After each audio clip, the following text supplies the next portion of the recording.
Start. Bharat आज दुनिया की तेजी से बढ़ती अर्थव्यवस्थाओं में गिना जा रहा है। आर्थिक प्रगति, आधारभूत संरचनाओं के विस्तार और तकनीकी विकास के दावे हर मंच पर किए जा रहे हैं, मगर इस चमकदार तस्वीर के पीछे एक कड़वी आंतरिक सच्चाई भी छिपी है, और वह यह कि मानव जीवन के लिए सबसे आवश्यक पेयजल की उपलब्धता और गुणवत्ता लगातार बदतर होती जा रही है।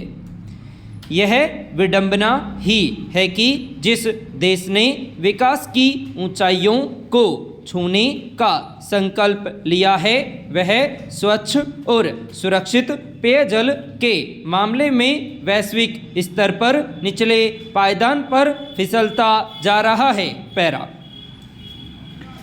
कुछ समय पहले मध्य प्रदेश के इंदौर शहर में प्रदूषित पेयजल आपूर्ति के कारण कई लोगों की असमय मृत्यु ने पूरे देश को झकझोर दिया।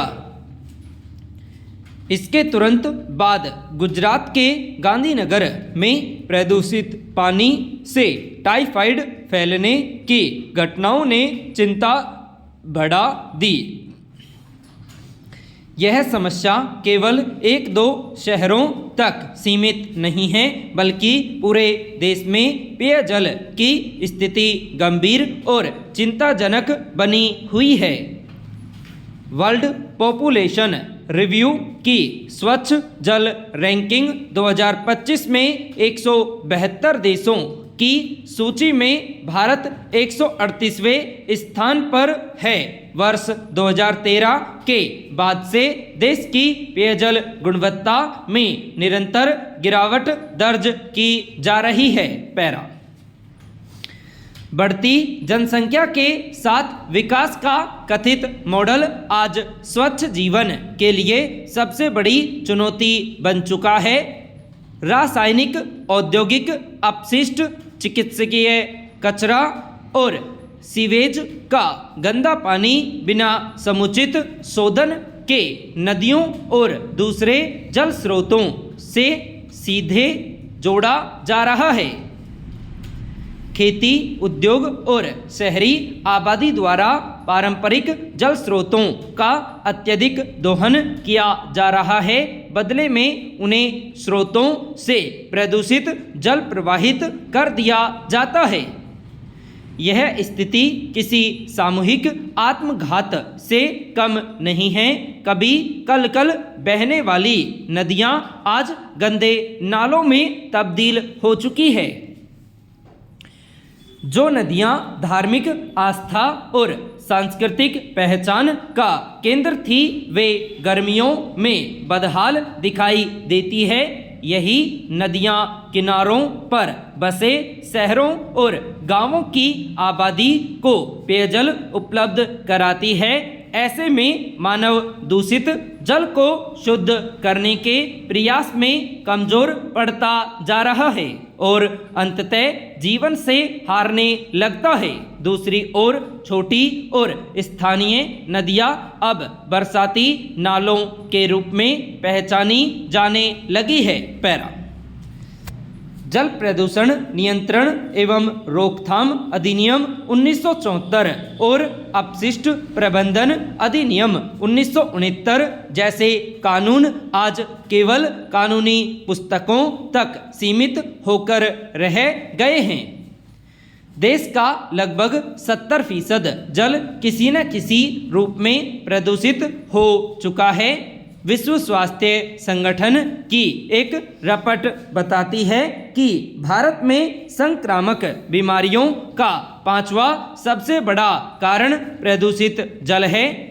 केवल अतिसार से ही देश में प्रति वर्ष लगभग 5 लाख बच्चों की मृत्यु हो जाती है, जबकि 2 लाख से अधिक वयस्क गंदे पानी से होने वाली बीमारियों के कारण अपनी जान गंवा देते हैं। पैरा। देश की लगभग 60 करोड़ आबादी प्रतिदिन पानी की व्यवस्था करने के लिए संघर्ष कर रही है। उन्हें जैसा भी पानी उपलब्ध होता है उसकी गुणवत्ता की परवाह किए बगैर वह उसे पीने और दैनिक उपयोग में लाने के लिए मजबूर हैं। इंटरनेशनल सेंटर फॉर सस्टेनेबिलिटी की रिपोर्ट के अनुसार वर्ष 2030 तक भारत में पानी की मांग वर्तमान से दोगुनी हो जाएगी। आज की स्थिति यह है कि विश्व के कुल शुद्ध जल का केवल 4% हिस्सा भारत के पास है, जबकि दुनिया की लगभग 17% जनसंख्या का बोझ कंधों पर है। पैरा बढ़ती जनसंख्या, अव्यवस्थित शहरीकरण और जल संरचनाओं पर अतिक्रमण भविष्य के लिए गंभीर खतरे के संकेत है। दुर्भाग्यवश इस विषय पर गहन और ईमानदार चिंतन के बजाय जिम्मेदार संस्थाएं केवल सतही उपायों तक सीमित रह जाती है।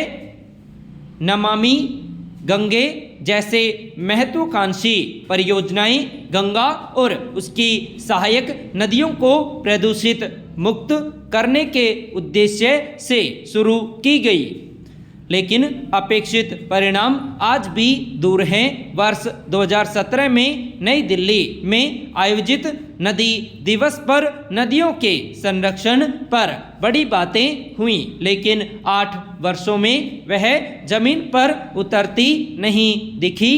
पैरा देश की सबसे बड़ी नदी जोड़ो परियोजना बेतवा केन लिंक का उदाहरण भी चिंताजनक है। मध्य प्रदेश के रायसेन जिले में बेतवा का उद्गम स्थल पिछले वर्ष गर्मी में सूख गया, लेकिन यह नदी शहरी नालों और औद्योगिक अपशिष्ट के सहारे किसी तरह अपना अस्तित्व बनाए रखने को विवश रही। नदी की दुर्दशा और केन बेतवा लिंक के भविष्य को लेकर नागरिक चिंतित हो उठे, लेकिन जिम्मेदार जब जागे तब मानसूनी बारिश ने इसे पुनर्जीवित कर दिया। मगर वास्तविकता यह है कि आसपास के 500 करोड़ एकड़ में फैले जंगलों के विनाश और अनियंत्रित निर्माण ने भविष्य में ऐसे संकट को स्थायी बना दिया है। इन परिस्थितियों में बेतवा और केन का भविष्य में मिलन अभी भी पहेली से कम नहीं है। पहाड़ी और जंगली नदियाँ उत्खनन और वनों की अंधाधुंध कटाई के कारण पहले ही अपना अस्तित्व खो चुकी है। पैरा शहरी क्षेत्रों में शुद्ध पेयजल आपूर्ति के लिए केंद्र सरकार द्वारा योजनाएं शुरू की गई हैं। इनका उद्देश्य गंदे पानी का प्रबंधन कर सुरक्षित पेयजल सुनिश्चित करना था, मगर स्थानीय नगर निकायों द्वारा योजनाओं का क्रियान्वयन अपनी सुविधा और सीमित क्षमता के अनुसार किया गया। इंदौर के भागीरथपुरा क्षेत्र में लोगों की मौत इसका भयावह उदाहरण है, जहां पेयजल पाइपलाइन को नाले के नीचे से निकाला गया। घटिया गुणवत्ता की पाइपलाइन में रिसाव के कारण लोग लंबे समय तक दूषित पानी पीते रहे थे। पैरा देश के ग्रामीण इलाकों में जल जीवन मिशन के अंतर्गत घर घर नल जल योजना लागू की गई, जो मुख्यतः भूमिगत जल स्रोतों पर आधारित है। मगर इस योजना में जल की गुणवत्ता परीक्षण पर पर्याप्त ध्यान नहीं दिया गया। कई स्थानों पर सूखे या कम जल देने वाले नलकूपों से ही आपूर्ति की जा रही है। जहां पानी उपलब्ध है वहां nitrate, fluoride arsenic, iron chloride और इकोलाई जैसे घातक तत्व और जीवाणु पाए जा रहे हैं। जल जीवन आकलन की रपट के अनुसार अकेले मध्य प्रदेश में ही ग्रामीण पेयजल के 36% नमूने चिंताजनक गुणवत्ता वाले पाए गए हैं। देश भर में आपूर्ति किए जाने वाले कुल जल का लगभग 1/3 हिस्सा पेयजल मानकों पर खरा नहीं उतरता। निजी और सरकारी स्तर पर विकसित आवासीय कॉलोनियों में भी जल परीक्षण की अनिवार्यता न होने से नागरिक अनजाने में प्रदूषित पानी का उपयोग कर रहे हैं। दिल्ली, गाजियाबाद, नोएडा और अहमदाबाद जैसे शहरों में इसके कई उदाहरण सामने आ चुके हैं। पैरा शुद्ध पेयजल भले ही जीवन के अधिकार का हिस्सा हो, लेकिन इसकी जिम्मेदारी लेने से सरकारी और निजी एजेंसियां प्राय बचती रही हैं। लापरवाही के मामलों में सख्त सजा के अभाव में प्रशासन भी इसे गंभीरता से नहीं लेता। आज अराजकता की आवश्यकता है ईमानदार आत्ममंथन की जल स्रोतों को प्रदूषण मुक्त रखने, योजनाओं के वास्तविक और गुणवत्ता आधारित क्रियान्वयन तथा जवाबदेही तय करने की। यदि अब भी समय रहते ठोस कदम नहीं उठाए गए तो विकास के तमाम दावे प्रदूषित पानी में डूब कर रह जाएंगे।